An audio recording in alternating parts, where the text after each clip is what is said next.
Hello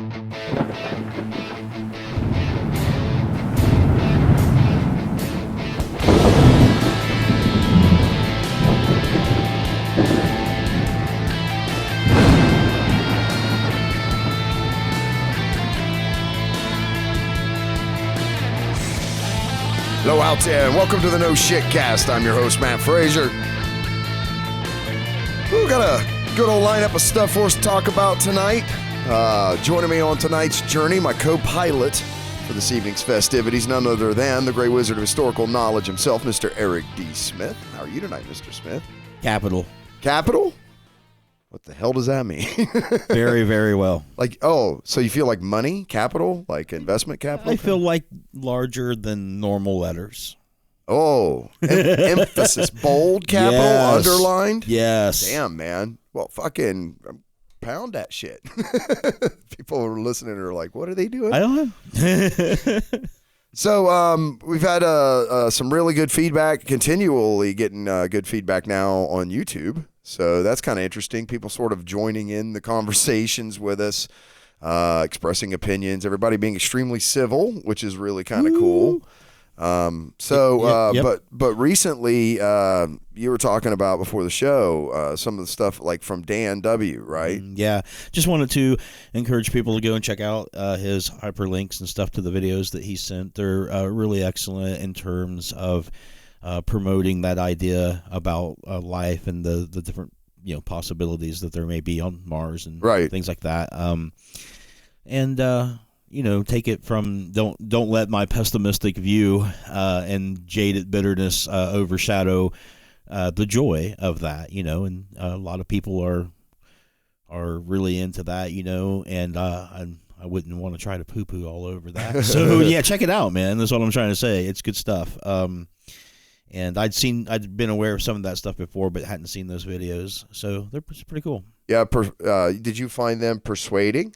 Yeah. Well, yeah. I mean, absolutely. Yeah. I mean, I it's not that I was ever swayed by the math, right? Okay. I mean, certainly the math is a smack in the face, and the cold splash of water to the reality of possibility. Yeah. Right? I mean, it's yeah.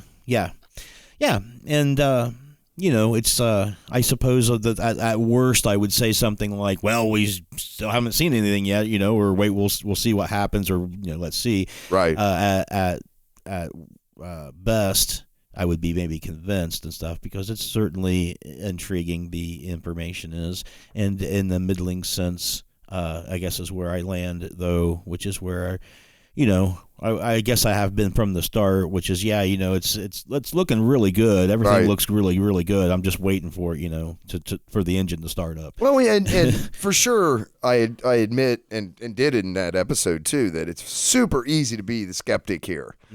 It's so easy to be on that team. Well, yeah, in one way, yeah. But that doesn't challenge. Happened, but that doesn't challenge anything. That doesn't advance anything. That doesn't explore any kind of possibility. Well, in another way, it's say, easy to be on the other team too, with all the math and such supporting sure. it. Now. So. Well, yeah. Now, in particular, I don't know.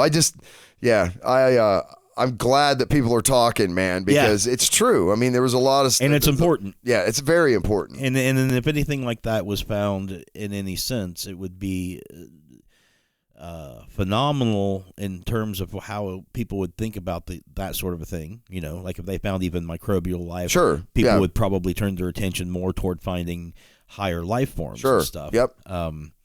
It would be game changing, of course, if they found anything more than that. For sure. And I want it to be that so bad. Me too. Okay. Yeah, me too, man. I really do. Because I certainly hope that it is. Well, okay. And we're pretty good at taking apart and putting back together the shit that we have on our planet and the way things work here and figuring out the biology and stuff. If there was a whole other sort of biogenesis that occurred somewhere that made things not exactly the same as here in terms of biology, then there would be like this whole new science of xenobiology, that would spring up apparently. I think that's one of the things that they're hoping, if they do find life on other planets, is that it's a second genesis of some sort prior to ours or whatever, just another way that life formed in some different circumstances. There's I think it's Netflix. It's like one of those sci-fi weekend benders with my wife. We were watching movies, and there was one we watched where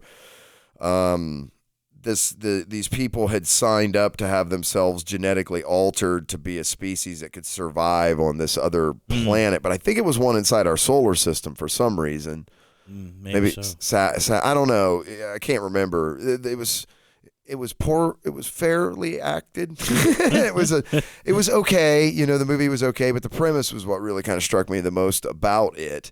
Because it goes all sci-fi horror. As they modified these people to be like, I don't know, Saturninians or whatever the fuck they were doing to them.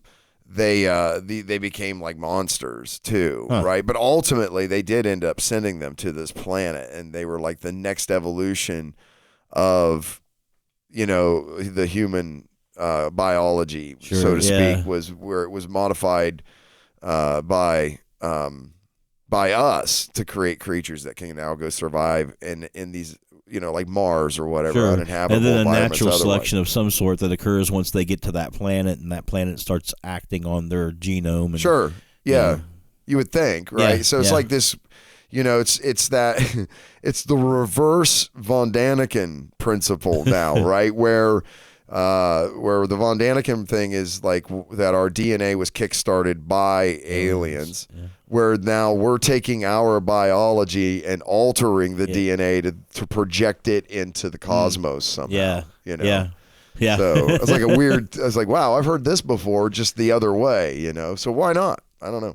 That's how it is in that game that I play too. That one RPG on Mars, everybody there is genetically altered in some way to adapt to Mars, life on Mars, to survive in the environment. Yeah, the and it's environment. Partially terraformed, like 90%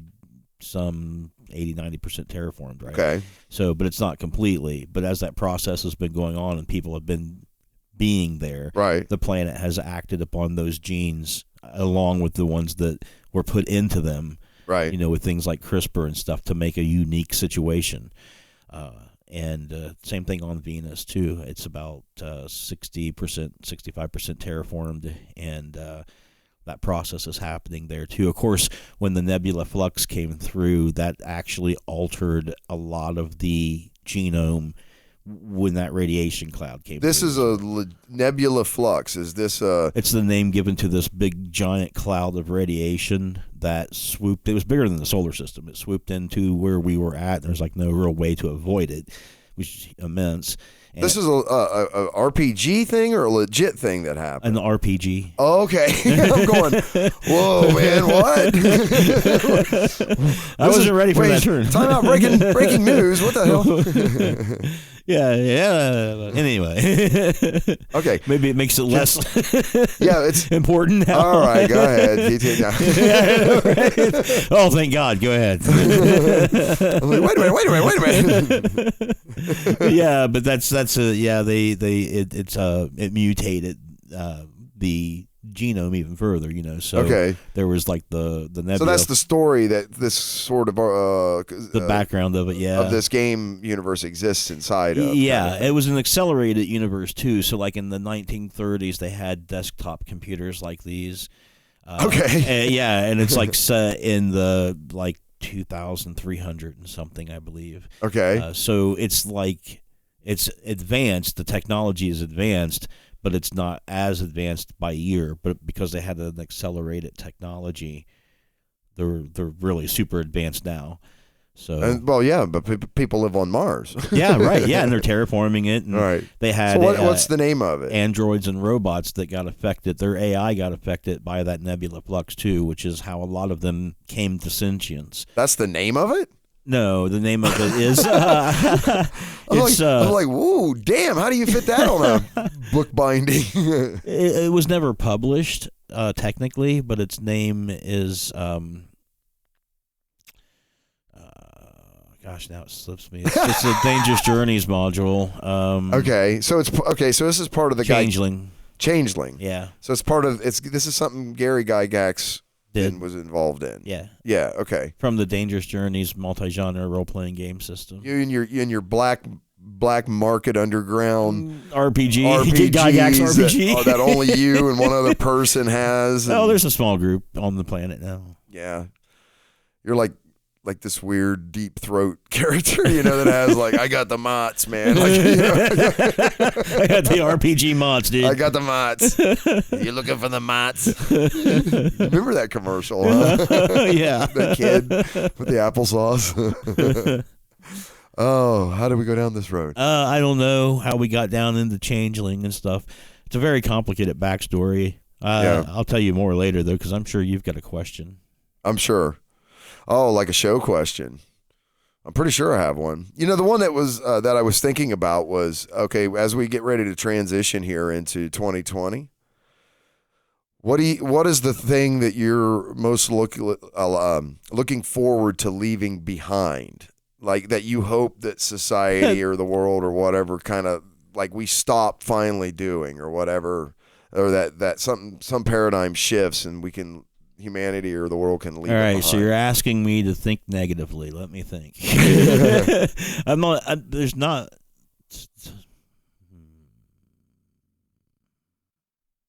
I don't know. Everything's going pretty good. Yeah. There's not too much. I guess I'd ask them to leave behind. Maybe. I don't know, man. Everything's fine. Yeah, I'm sure tragedies and things like that. Leave that shit behind, right? Okay, so conversely, let's ask the antonym to that. Then, what would keep going? What would you like to see not only keep going but be expanded on in the future? I would like them to maybe try to figure out how to lower some of the medical expenses in the United States and some way of getting that under control. It seems a bit crazy. Yeah. And everything from insurance to the cost of treatment, things of that nature. Right. Cost of medicine. I would like to see them maybe improve that in the world, so to speak, because that seems to be pretty basic necessity sort of a situation. I'm not talking about the everybody being in a particular healthcare thing or nothing like that. I'm just the price of things seems to be really high. Right. I'm not saying it should be free to everybody. I just like them to lower the price a little bit. That's what I'm saying. Feels very restrictive. Huh? It's like, yeah, Jesus man, Christ, man. I'm doing everything I can. I mean, at 50 years old, yeah. I figure in the near future I'm probably going to need some of that shit, and right. I definitely can't afford it now. I might be able to afford it when I need it, but then again, I don't know. Yeah. A lot of people in that same boat too, man, for sure. Yeah. It's funny because I kind of so you have that's a very specific thing, right? And I think it's rooted in sort of this ideology that if they're to kind of pile on to what you're saying, right? If I could leave one thing behind, it would be how much humanity devalues fellow human beings. Mm-hmm. And if I could look forward to anything being expanded on, is how much we start to value each other as human beings. When you really wanted to, if I was thinking of a compass heading that I could hope for, and that would be if one was south, the other definitely would be north. That's a large generalistic thing, though, right? Right. Sort of what you're all also saying is that there should be a basic value for the human condition, for human existence. Regardless of your geographic or genetic lottery position in life, Yeah.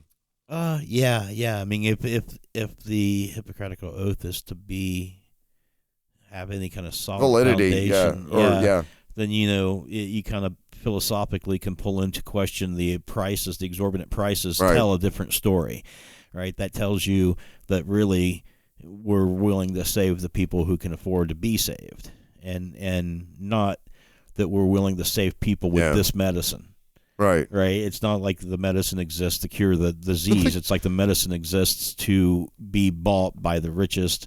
Well, that's even happened there's a lot of people that would argue that the exact same thing has also happened in justice, in the sense that if you've got enough money, can buy a good enough lawyer, there's a lot. that's the direct correlation Sure. to the leniency I wouldn't of disagree your with penalties that. and these kinds of things. Yeah. I wouldn't disagree with that. I just figured that there's a bigger chance of me having a health problem in the next 20 years than going to jail. You know? I sure hope so. Yeah. So I was being a little selfish, I suppose, but I could spin it and say, yeah, I'm just trying to give them one thing to work on. I don't want to pick a. Let's be honest. Anytime that even in our entertainment mediums, movies and TV shows and stuff, if you're someone that's in trouble and you have to have a public defender, everyone's like, oh, he's screwed, Right.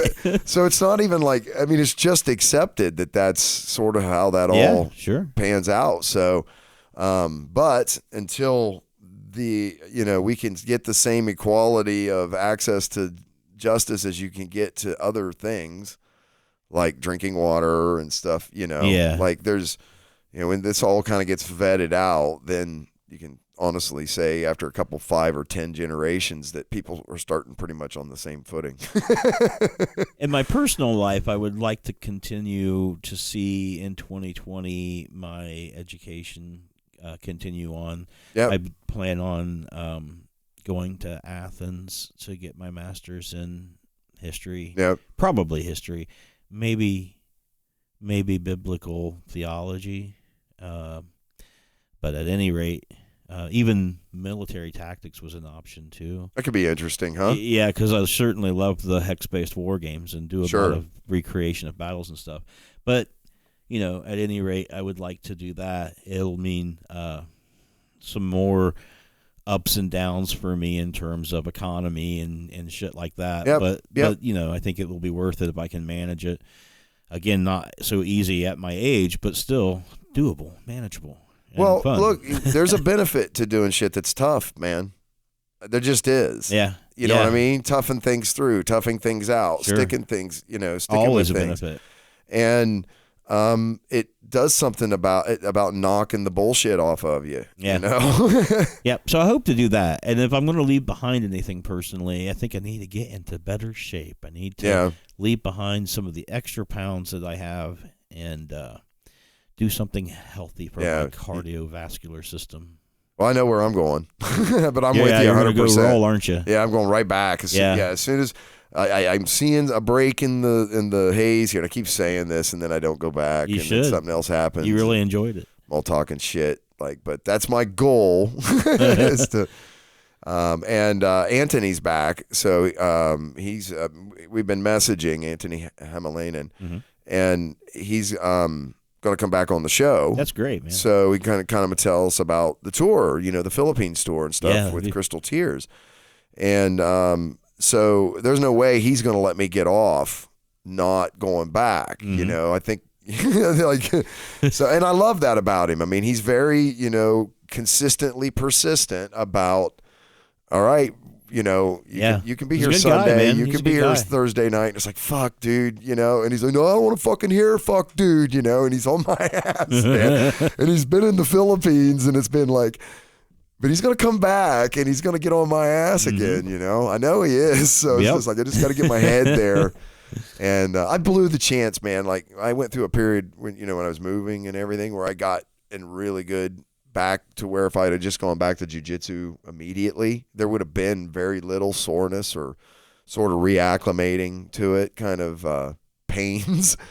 And I didn't, and I should have, and I totally screwed myself, Because like you said. Many excuses, man. I was so busy. And take a look at the time and, I'm traveling and, it's every fucking, I know they're all excuses. I know. It's because I'm a fat, lazy fuck. And I just know where I need to go and fix that. And it all goes away. And I fucking feel amazing. And it's like the best therapy in the world, man. It really is. Rolling and eating in 9-hour windows. Yeah. Oh, it's fucking great, dude. You start to feel like a beast, like I mean, I don't want to get all Joe Rogan weird. I'm just saying there's a definite psychological and physiological change that comes to you when you start to feel. And it was 100% positive, man. Yeah, it is. I was so bad that I'd look at a curb, kind of suspiciously. It's like, I got to walk over that thing when I was out of shape. Sure, okay? Right. And to sort of get that sort of flexibility and that, just that sort of, you feel connected to your body again. You feel very assured in that. And it's really good for you. I don't know. It's very, I don't know. Good for your brain, too. Good for your brain. Good for your ego. Good for your, good for everything. So he's going to come back and then he's going to choke me in my own fucking arm 5 or 6 times a day. Just for your own health, man. But I need it, it's so good for me. Exactly, you need it just for your own health. So I know, Anthony, I fucking know, okay, I know. Okay, you're going to tell me anyway. So he's going to be like, anyways, I want to do some articles, sure, man. I think we've successfully talked that subject. Talked about our futures and our pasts. So this first article comes up from BuzzFeed News, and Eric and I have definitely talked multiple times about the 5G standard being put into place by cell phone carriers. And we've done articles on both sides of the spectrum. We've done articles on the side of the spectrum that says this shit is not healthy for human beings and all deployment of it, or animals, period, right? So all deployment of it should be halted immediately.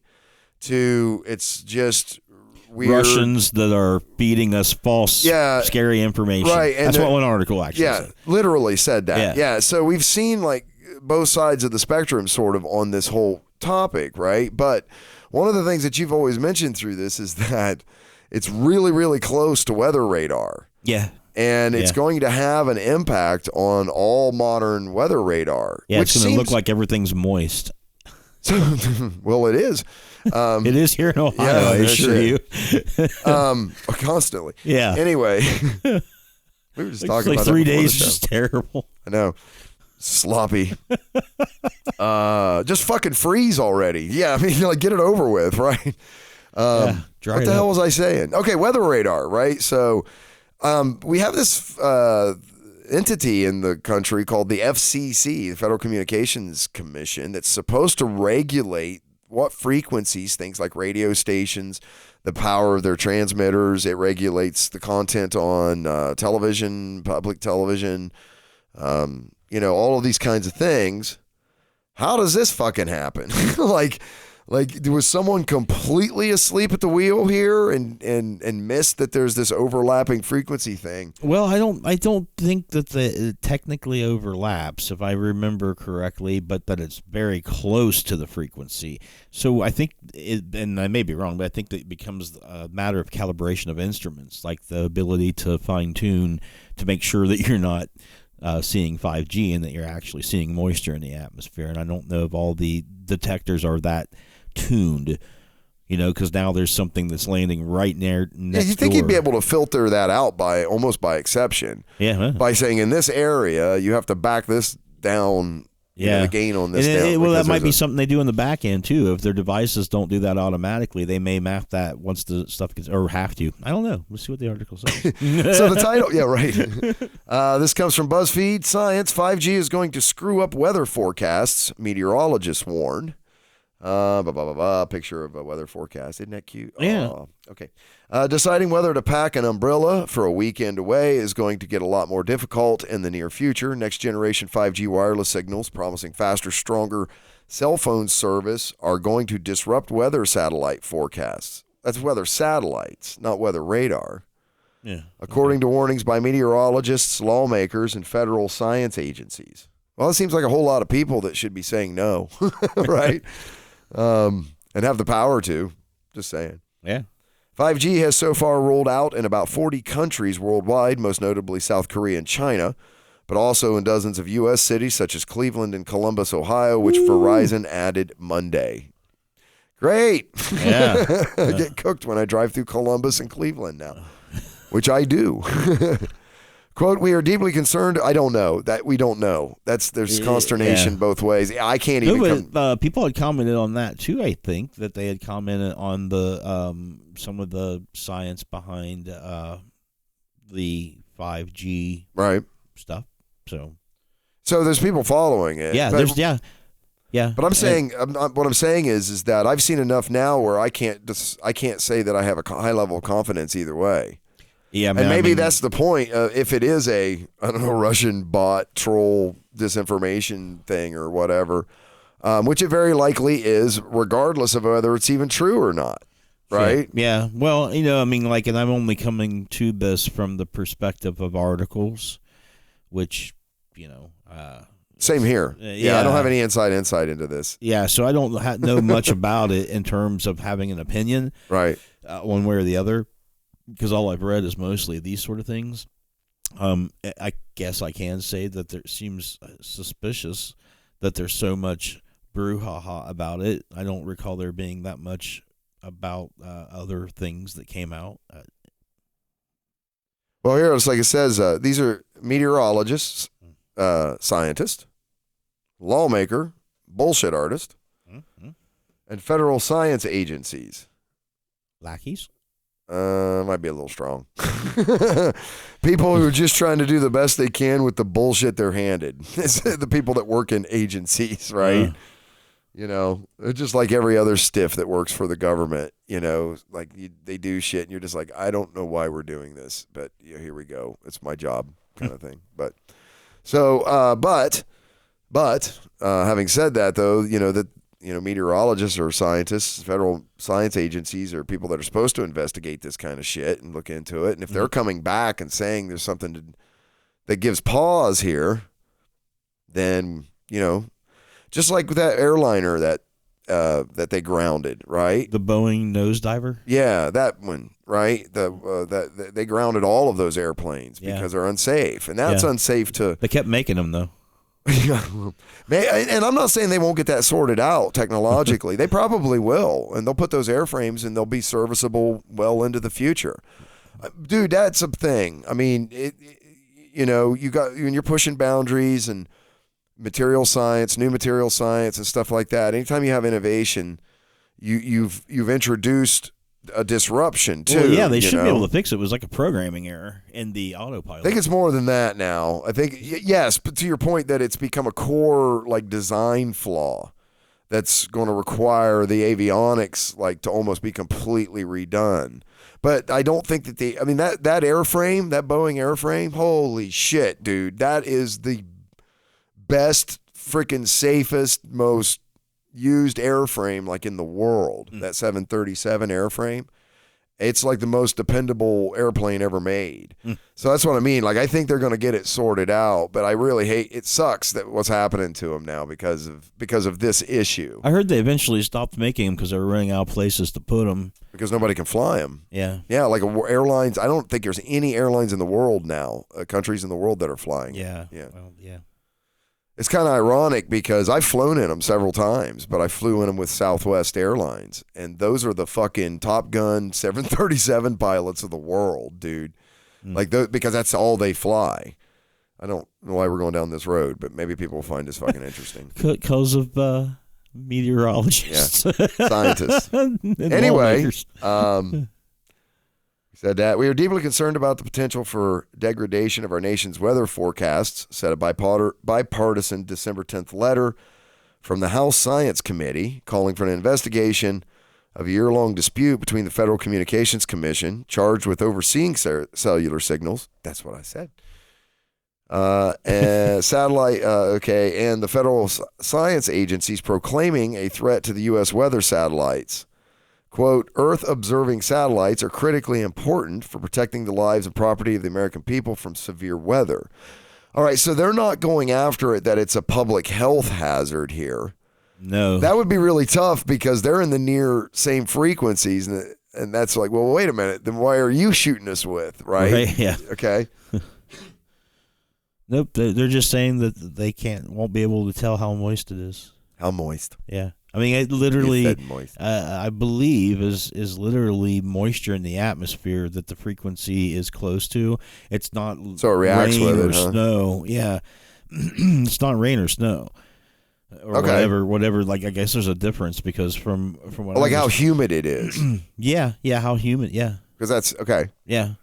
So, at the heart of the fight are scientific findings that a massive federal auction of airwaves to cellular providers will interfere with weather satellite measurements, wrecking the reliability of the forecast needed to plant crops, ship goods globally, or simply plan ahead for a trip.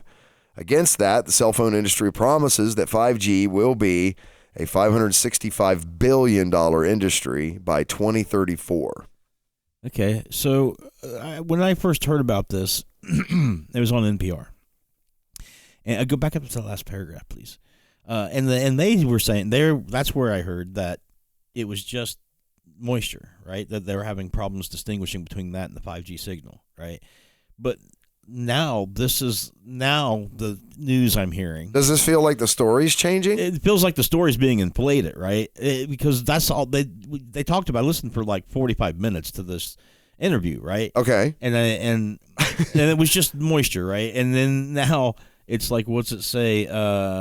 Wrecking the reliability of the forecasts needed to plant crops, ship goods globally, or simply plan ahead for a trip. Yeah, that's crazy. Like it's like that sounds really, really apocalyptic. Really, yeah, man. Like they're just going to destroy our ability to do anything, right?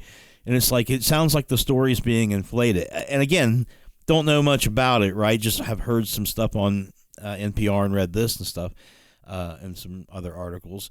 But the longer this goes, the more I keep hearing how it's going to be worse and worse and worse. And that's just the weather aspect. Right. Like just just about the weather. And that's not including any of the bad tumors and Alzheimer's right, and stuff. Right. All this other shit that goes with it for sure. Yeah. Like it's all, other. And then like the reply is generally this, oh, but $565 billion, dude. Yeah. What are you not getting here? Yeah. Right. It's like, and I feel like that's just going to run over all this other stuff. Like, yeah, but if the people that talk about, like you're talking about, all the really dire stuff, the cancer and the dementia and all the other things that go with it, then they're literally going to be killing their market. Yeah. Like they're going to. So it can be $565 billion industry. But if they kill everybody, ain't nobody going to be there to buy any of their shit. And I would say that's a good point. Okay, so, I don't know, man. I was like, but the tobacco industry does the exact same thing. They kill their they kill their clients, and they're going strong, right? Not near as well. I shouldn't say that. They're not doing near as well as they used to, but. Well, yep. I guess you'd have to kind of map that out, right? How many people get addicted to cigarettes and how long it takes them to die versus the new people coming in smoking cigarettes and people being born. And then same thing with this here.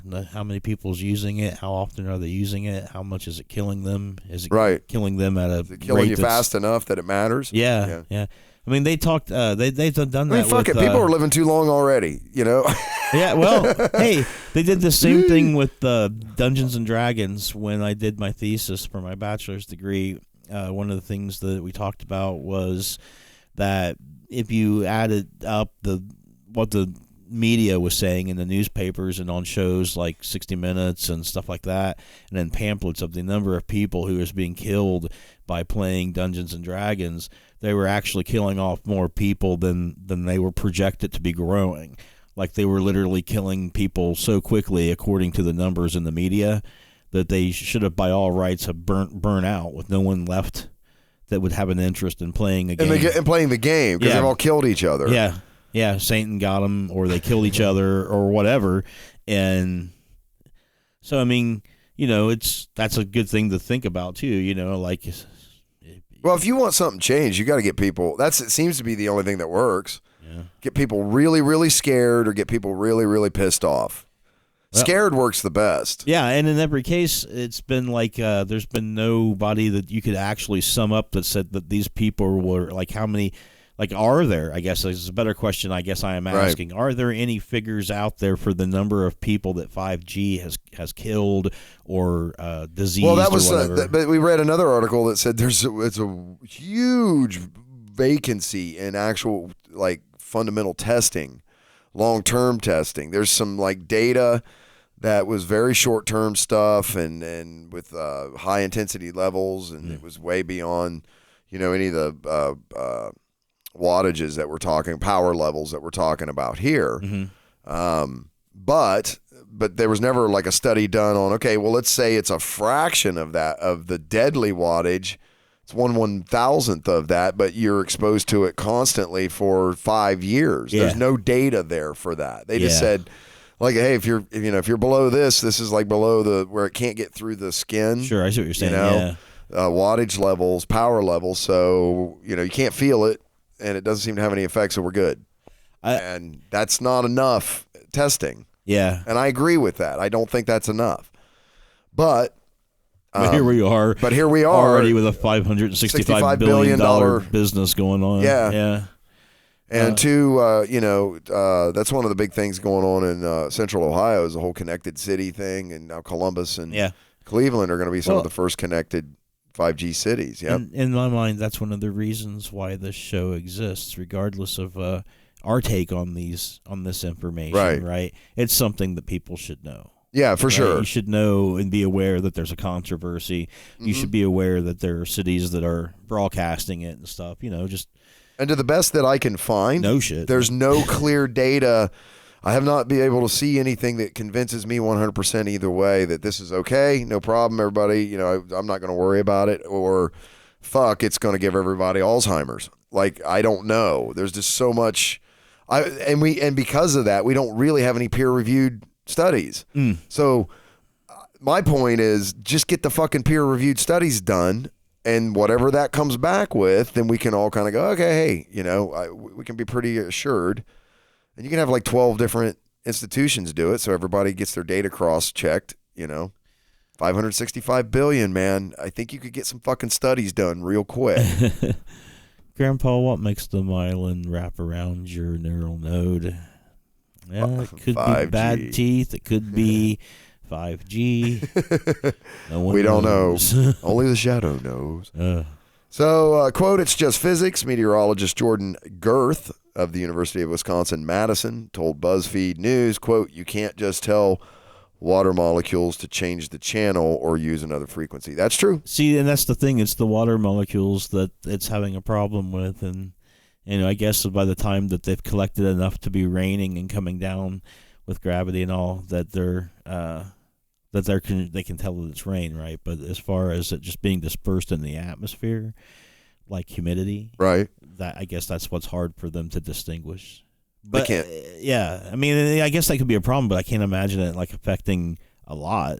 Maybe I just don't know enough about meteorology, but doesn't seem like it's going to keep our crops from growing or keep people from planning trips and things. And look, man, there's that whole concept too of what's going to be of greater benefit to humanity at large, and somebody's got to find a different way to do their shit, and I would say that the meteorologists are in there throwing some elbows, trying to make their point, and it seems very like elitist capitalistic kind of to say $565 billion industry, but that the point that makes is that there's that kind of demand from humanity out there in this country that wants these things. So, and it's going to have a huge benefit on those users. So yes, getting an accurate weather forecast is absolutely a benefit to everybody. Not arguing that, but I can stream 4K on my tablet while I can watch SpongeBob while I'm waiting to get on the airplane, or whatever.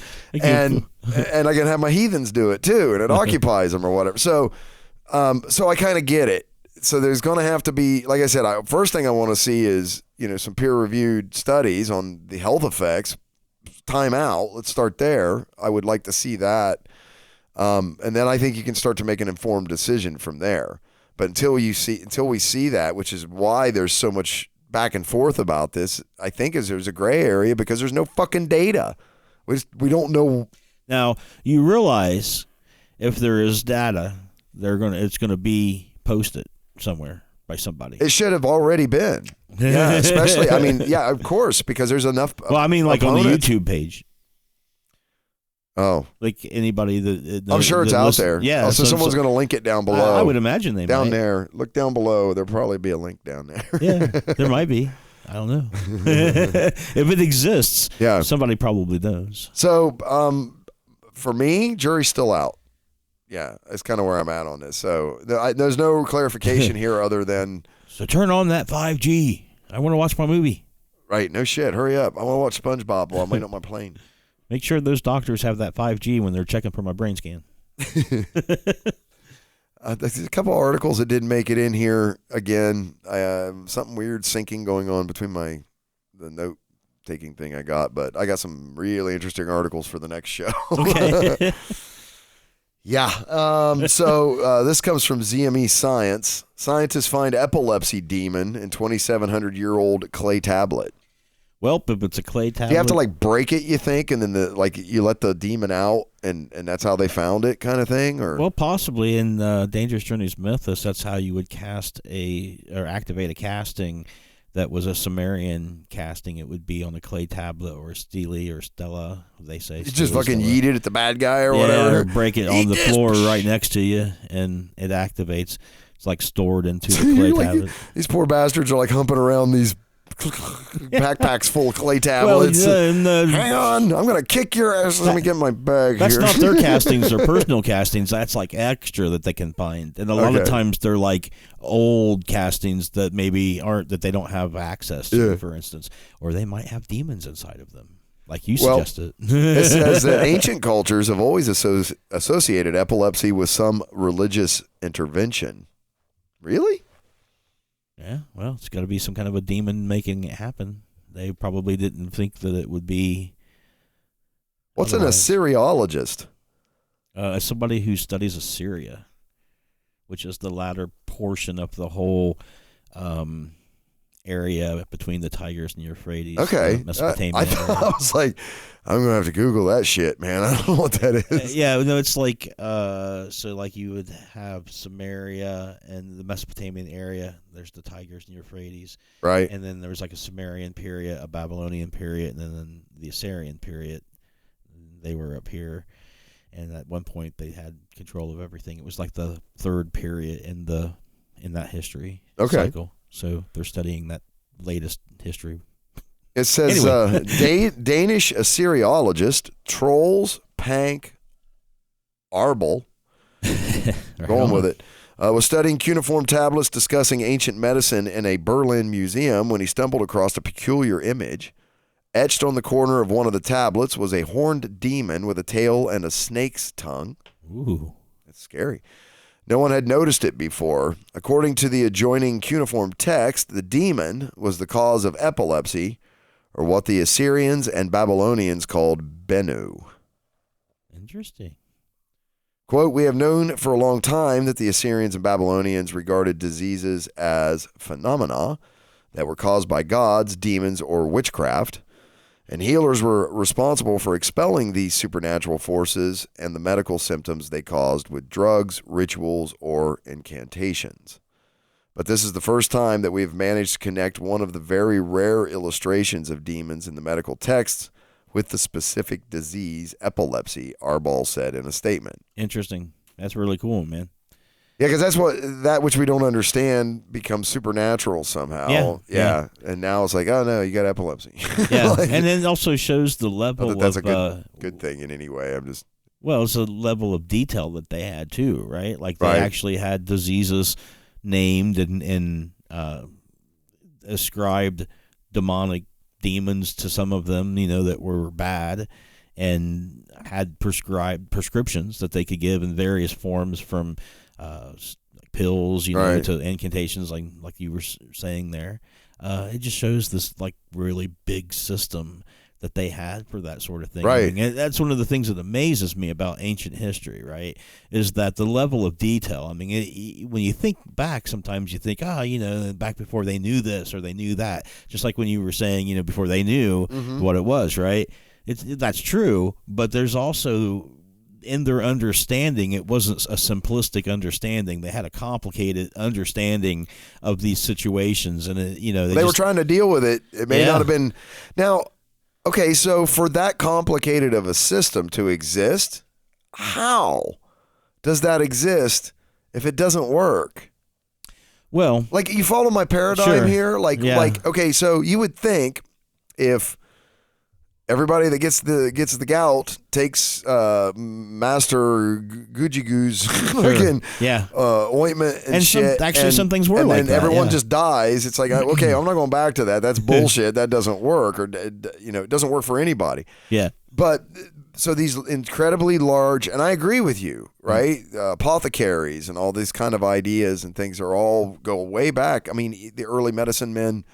They found with the medicine bag that had all the psychotropics and shit in it, so he was fixing people's brains. Consider this is like saying to them that you've got this ailment and it's due to the fault of the gods, like they're doing this to you, and there's very little that I can do. The just world hypothesis, right? Yeah, you've done something wrong, or the gods have not seen favor with you for some reason. Or whatever, and there's very little I can do. I can treat this, but I can't cure it. Right. I can tell you it's this demon and it's called this, and we've seen this before, and we equally know that there's not much we can do, but it's a universal situation. See, that's what's amazing about it. So die guilty, feeling guilty because you, I mean, you treat it, but you can't do anything. Yeah, but you can't. It's just like maybe with cancer. You try to treat it, but you can't always cure it. No. And you might even drive it out, so to speak, but it could come back. Yeah. So at that point, you're questioning, well, did it happen at all, right? Well, when it comes to expelling a demon causing epilepsy, at least. God, I was. And also, to your point about gout, the Romans used to stand on electric eels to help with their gout. They found that worked, and they continue to do that. Yeah, it's because old man gobblegoos fucking found it out and it didn't worked. Work, so but eels, it worked in their case, so they kept doing it. Well, I think what this ties into is this interesting phenomena that we know exists called the placebo effect. Mm-hmm. Is a statistically significant fucking thing. Yeah, maybe when they were getting electrocuted. I was talking to my wife about this, right? Because this, I got this. It was an ad or something, and it was for It was a commercial on TV, and it was for like a flu medication. If you get the flu, take this shit. Get knocked out and lose sleep. And you don't get the flu for as long, right? So it was like when you looked at, because I heard them rattle through the statistic, side effects may include, and the data points like jumped out at me for some reason, because it was like, if they gave you the actual medication, right? Symptoms improved in like 3 days. If they gave you a placebo, symptoms improved in 5 days. If they gave you no medication at all, symptoms did not improve for 15 days. And I went, whoa, fucking time out. Wait, 3 days, 5 days, 15 days. It's like, yeah, that's the power of the concept is here. That's the power of the placebo of effect, the mind, right? Yeah. But I don't think it is. I think the people that don't get the medication at all are the larger cross section of them for a data set are going to people who really don't give a shit about their health because they're not going to go get anything to fix it. So they're going to stay sicker longer. Yeah, okay. The people that got the placebo or the medication are both people who are actively seeking feeling better. Yeah, yeah. So I think your cross section of that data set are going to be people who are more concerned necessarily about their personal health. Yeah. So they're not likely to stay sick as long anyway. Sure. You follow me? So I don't know what's hidden in there, but I just found that I was like, so what if there is something to this statistically, and I think there is, to this concept of the placebo effect, and the reason why epileptic demons, right, stays a fucking thing that you can cast out of people or smack them with a clay tablet. Oh no, wait, that was the game. That wasn't actually right. This. Yeah, right. This is just what they just found reference to. Okay, right. This is just like they couldn't cure it, but they could treat it. But maybe it worked in enough people. Yeah, but you could say, well, it doesn't work for everybody, but it's worked for these people. I can see something maybe being that way, or ritual, the incantations and rituals helping in that placebo way. Yeah. But I think in this case, epilepsy is a universal thing. I mean, even Caesar had epilepsy. Yeah. And they often attributed it to the most powerful supernatural things that they knew, like gods and demons and that kind of stuff, because they didn't understand it at all, and they couldn't control it, and it would take seize of somebody. And it was beyond their control. So I don't think anybody was curing epilepsy in this particular case. I think they're just saying, for the first time, for over 3,000 years ago, we have found, maybe even up to 5,000 years ago, actually, because the Vulture tablet goes to that date. So depending, this is probably 4,000 to 5,000 years old. They've been able to ascertain that this culture had realized what epilepsy was in terms of being able to identify it as something that another person could have, and then this is what they decided it was. It was caused by this particular demon. It was called this name. And who would it be? Where would it have been found in a medical journal, so to speak, of somebody's, something that they thought was important enough that they wanted to put it on a clay tablet. So, but in the fictional RPG game, that's a whole different thing where actually magic works, and they use Hika to activate castings with, and so they can store Hika inside these tablets. They just got to bust the tablets to release the Hika, which powers the casting. Right. Well, I have this and I'm probably going to catch shit about this, and I don't think the placebo effect is a fake thing. I'm not saying that it's woo and magic, and I don't know what it is, but it's definitely a thing. And power of the mind, and it works. And it has measurable statistical sort of correlation. So you can call it woo, you can call it whatever the fuck you want, right? But it's good to have it in the moment of need. But it's there, and it's measurable, right? At least, and repeatable. Okay. That being said, then I think that when you find people that are like, okay, and again, I'm going to catch shit for this, but there are people that are into really alternative sort of, I don't know, religions and methodologies and all this kind of stuff today, and they're finding benefit from it, and I'm like, well, okay, but I get, so now it feels like I'm saying all this shit's bullshit. No, I think that there's a legitimate benefit to this stuff for the people that are trying to use it for the right things. Like, I don't know that you can placebo affect your way out of a sucking chest wound, right? That's not going to happen, because you can convince yourself all day long, I ain't got one. You look down and the blood's spurting out. You fucking shot, right? That's trauma.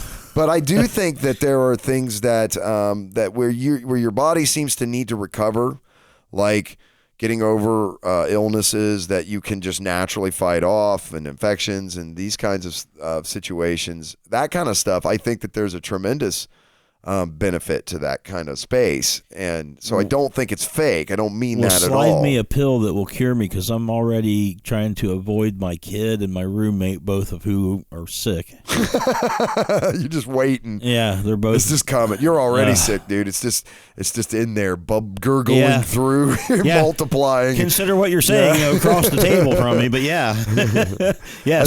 You're sterilized though, so I'm not too worried about it. You did drink after me earlier by mistake. Oh, fuck. It is not bubbling in here. Fuck. Right. Already coughing. Jesus. Jeez, I'm screwed. Moving on. Yeah. What the hell were we talking about? Not epilepsy that not you can catch with water. Yeah, I said a whole bunch of shit about fucking that's going to get, I know it's going to irritate people just there, and that wasn't my intention, but it's what's going to happen. You're in trouble. Bipedal crocodile ancestors discovered in North Carolina. This is from eartharchives.org. Never heard of them. Can you imagine this shit, though? I mean, as if crocodiles needed to get any more terrifying. Terrifying. Oh, yeah, there was one that stood upright and could chase your ass. Right? Like, it's, hey, you know what we should do with this giant mouth? We should put, legs on it so it can walk upright. Yeah, move quicker. Yeah. Turn corners and shit with its... Have you seen, normal crocodiles or alligators? I'm not sure which ones. I think it's alligators that crawl over people's chain link fences. Yes, and grab their dogs and their little dogs and shit, and immediately leave with them. thought of this, man. No wonder they're doing that. It's like, oh yeah, that's some old shit there. Dude, that is a fucking dinosaur. Yeah, that's not a lizard. Nope. That is a dinosaur. It's got a bare minimum operating system for a fucking intelligence, and that's 90% of which is given over to eating and hunting prey. There's things 10% is life support. That's it. I'm all pro planet, dude, and yay nature and all that kind of shit. But I think there's some species we could do without, and 9-foot-long dinosaurs. Gene drive those mosquitoes and don't bring back the dinosaurs. Why is this still a fucking thing, people? Okay, we have 5G in Columbus, Ohio, and dinosaurs are still roaming the planet without opposable thumbs. Okay? Yeah, and no frontal cortex. Why is this a thing? They have found, for sure, different kinds of DNA of dinosaurs. Okay. They haven't found, like, all of them, but here and there they found some, right? And most of the time that DNA is not a full genome code, right? Like it's got parts missing. But eventually, if they haven't already, they're going to find that shit, and that's and they're going to make a dinosaur. It's as legitimate a conversation and question as anything we've ever done with CRISPR and glowing dogs and bunnies and various things. Right. And somebody's going to try it. Anything we make a movie about that we can eventually do, someone's going to do it. Someone's going to do it. Be careful. Yeah. If 50 years of watching cinema hasn't told me anything, it's like all of it happened in a movie, and then we can do it later. It's creepy sometimes how accurate science fiction can be. Yeah. It doesn't give me any belief that it's in any way prophetic, but if you throw enough shit against the wall, some of it's going to stick. Yeah, the only things we haven't done is the shit we still can't do. Right. Trust me, when we can do it, we'll probably do it. Yeah. Okay. In Triassic, North Carolina, a 9-foot-tall bipedal crocodile relative ruled the land with a jaw full of knife-like teeth. See, this is what I'm saying. How could Jesus spread his Butcher message of Carolina with these things running around? Yeah, it's a little. I mean, right. So thank God we weren't around for this. As if nature couldn't get any more terrifying. See, I'll catch some slack for saying that. Really? Yeah. How do you mean?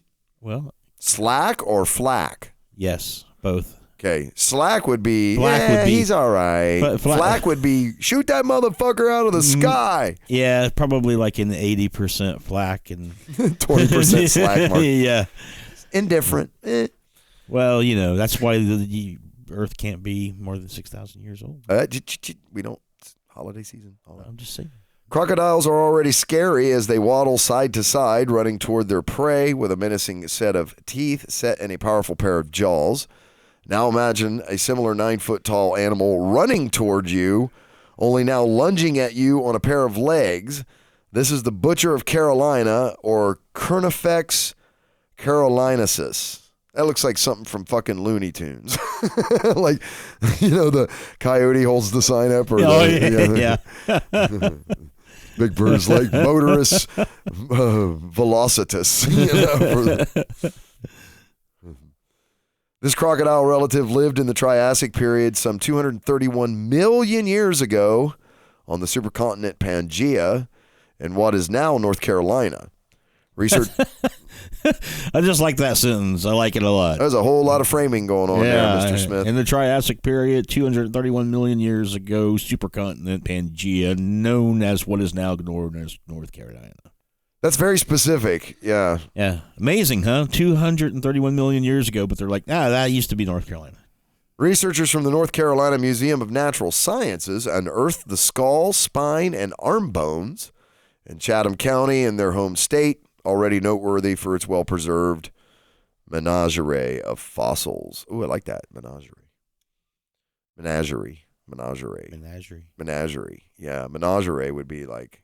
I don't know. That'd be like sexy. Melangerie. Like lingerie. It's menagerie. Yeah. Lasagna would be what you would eat. Melangerie is what you wear. Among the lush conifers and cicads? No. Nope. Cycads. Cycads? All right. No. Cycads. CYCADS of Triassic North Carolina lived other similarly freaky predators, such as the large crocodile-like Phytosaurus and Ronchosaurus. It's not what it says, but it's Raucikids, whose fossils were often mistaken for dinosaurs. Carnifex was not surprisingly a top predator in the ecosystem, while many similar animals around the globe had to compete with early meat-eating dinosaurs called theropods. Okay, so I get the big word there. Yeah, okay. The rest of this is just showing off and flexing Nick Garland. He's like, well, if he weren't such a troglodyte. No one knows exactly why, but Triassic Pangaea had a few herbivores and an overwhelming excess of meat-eating predators. It sounds like an unfortunate situation to be born into. Darn it.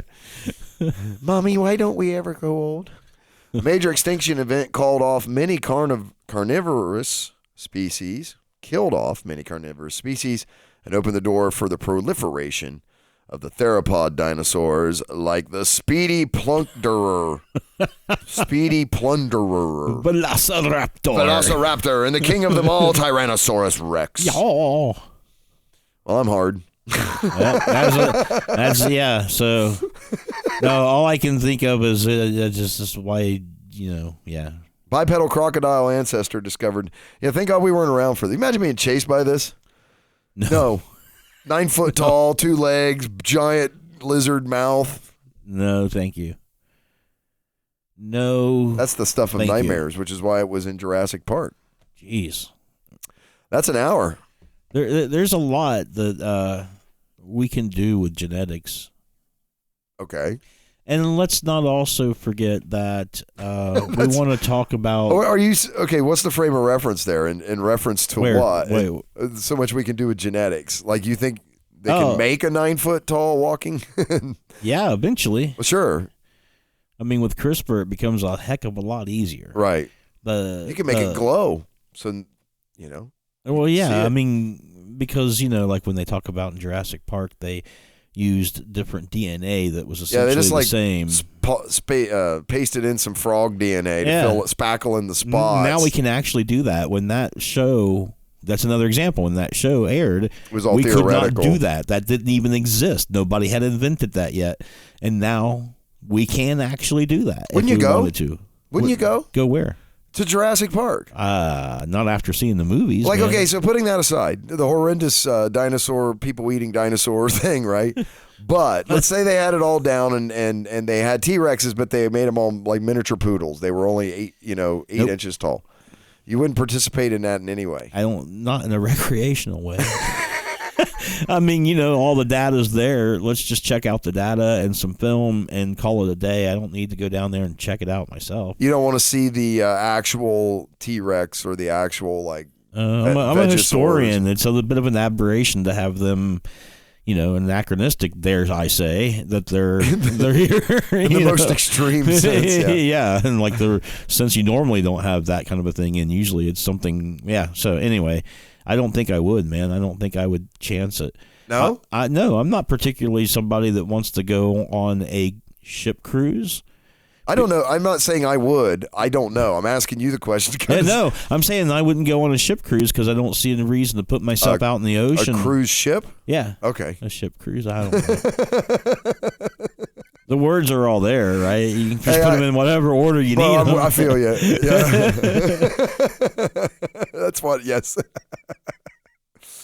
All right, all better now. I wouldn't be like the kind of guy that would go on a cruise ship necessarily, is what I'm saying. I don't have no real reason to put myself out there on the water just because of entertainment value, man. You know what I'm saying? Yeah, they're fun. No.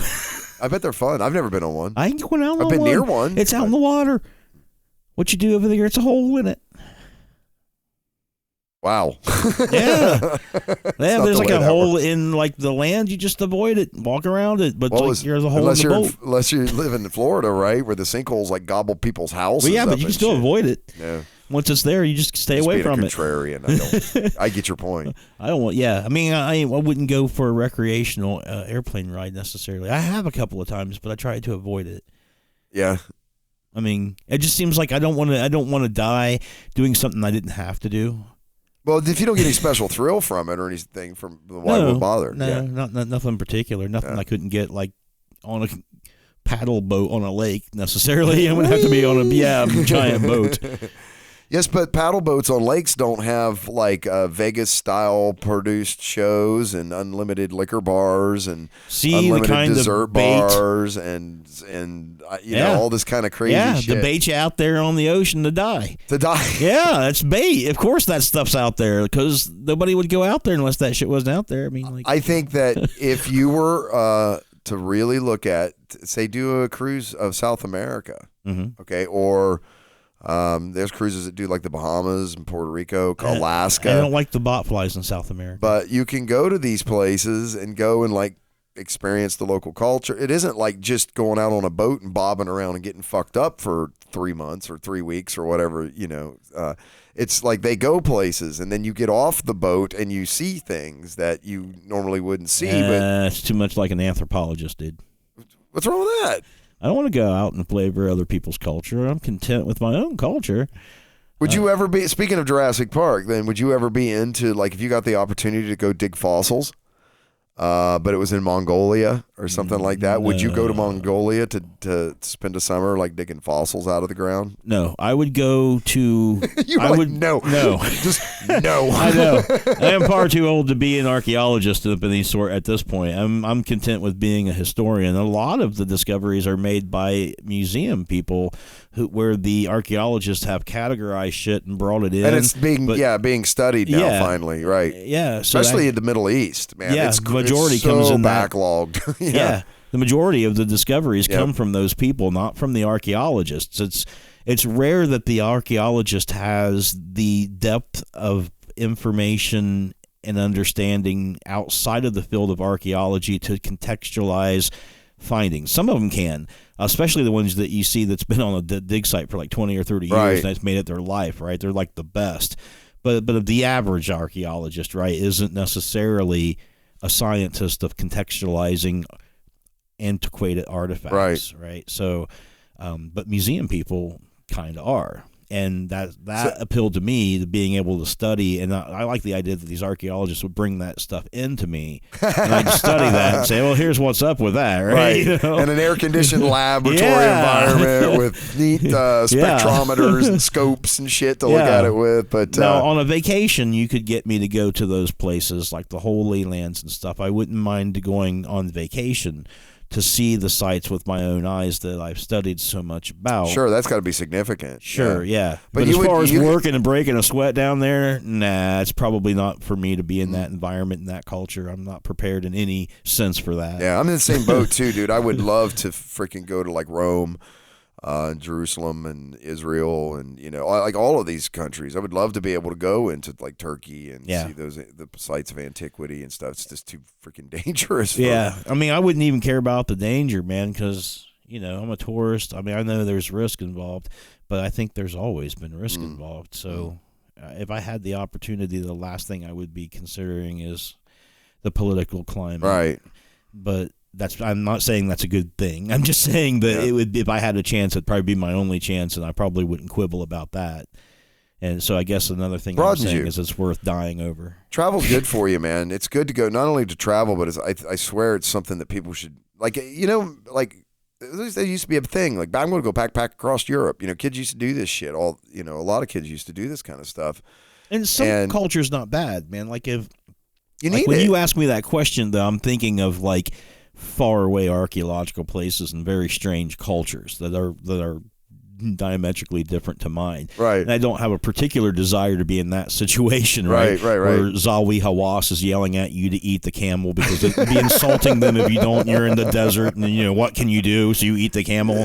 I'd just rather not be in the desert. You're not even like being racist and making this up, right? This is a Zawi Hawass. He was the curator. He actually that event happened, right? He got pissed at somebody because they wouldn't eat the camel. Yeah, they were out in the middle of the desert, and they were like with some Bedouins or something, and there was no place to go, and there was really no other real alternative, right? And so they killed this camel or whatever. I think it was a camel, and did whatever they did to fix it up, which wasn't how we fix things up. No. And then just, it was bad. And this girl, she was like an intern, like an archaeological intern. And she's it was like, a show that he had for a while. Yeah. And she didn't want to do it and was making her sick and stuff. And he got really mad and was like, you can't insult these people. And, like, this is like her main connection. They're in the middle of the desert. The only other people are the people she could potentially be insulting. What are you going to do? You're probably going to fucking eat that camel because otherwise you're probably going to die. You could, right. These people turn you out or whatever. But, so you eat the camel. I don't want to put myself. And then I've seen it on Indiana Jones too, man. Right. Remember when he had to yell at that one dancing chick? This is more chick? food than these people have in a month. Eat the food. Yeah, I know, right? Same situation. Yeah, I don't want to be doesn't there. he sort of stylize himself after Indiana? Doesn't he have the hat? Yes. And everything? Yes. So that's kind of weird. That's like cinema coming to life, and he gets to do it on his show, though. Yeah. Right? You got to eat the food. It was kind of a short-lived show because it was basically him yelling at everybody. It was, man. He would freak out, and then like if anybody would bring up the ancient alien thing, he would flip out even more. He did that even on documentaries. I've seen him avoid. I think it was him dodged a debate right once. Am I thinking of the right person? Uh-huh. He was supposed to do a debate. No. I'm sorry. I think that's Eric Von Daniken I might be thinking about. Yeah, he might have, yeah. But this guy, he gets really angry at that whole ancient alien theory because he does believe that and wants to believe that humans are capable of doing things like making the pyramids without there needing to be any aliens that help them do it or anything like that. I was really surprised to see that guy Josh Gates from Expedition Unknown, who's a legit archaeologist, I think, for one of the museums or something out of New York, Boston. I think he's out of Boston, maybe Boston University or something. But he goes, he like travels the world and like solves like fucking ancient, or not ancient, but old mysteries and things. Like I've seen some of those. Those really good. But he had him on his show. Josh Gates had that guy on his show, and they did like a live tomb opening thing in Egypt that I thought was. I watched the whole damn thing, man. It was like I wrote popcorn going, what the fuck is that? Where he was way more exciting than Geraldo Rivera's tomb of Al Capone bullshit, that was like, oh, look, an empty hole. Zawi Hawass, not tomb, but vault. His archaeological career, he helped find and excavate the city of workers that they found near the Giza pyramids. It was kind of like the nail in the coffin in terms of who had built the pyramids. Oh, right, yeah. Because they found like a work city of workers, and that dated back to the time that the Khufu pyramid was made. And I believe he also was instrumental in coming up with the idea that they had used ramps that they had stacked up the side and brought stuff up and then cleared those ramps away and made it smooth. Like he pretty much did the majority of that work from what I understand, and then he became the curator of the Giza Plateau, and then later he was the head of the Egyptian Antiquities Department. Okay. And then I think after that he got that show that was really short-lived, and I think he yelled at everybody to the point where he was like not viable in politics and entertainment anymore because it like ruined his image. He'd been better off he'd have never done the show, kind of thing. I think so, yeah. Too public. So. Yeah. Yeah, that was my the breaks, kids. Right. Yeah, them's the breaks. All right, Bubba, we did over an hour, and we still got another show worth of stuff. We'll have another show coming up here real soon. So why don't we break there, wrap there? Yeah. We already debated that. That's never happening. Okay, so thanks for listening, everybody. Check us out at www.noshitcast.com. It's KNOWSHITCAST.com. Make sure you hit those like and subscribe buttons. Thanks for all of the YouTube comments and feedback. God damn. I love making you laugh, Matt. What? Dude, that are you sure that foot doesn't have an opposable thumb? What the fuck? Look at that thing. You could climb trees with those toes, dude. Look at that. You fucking caveman. That's it. Thanks for listening, everybody. We'll catch y'all next time. Bicycles.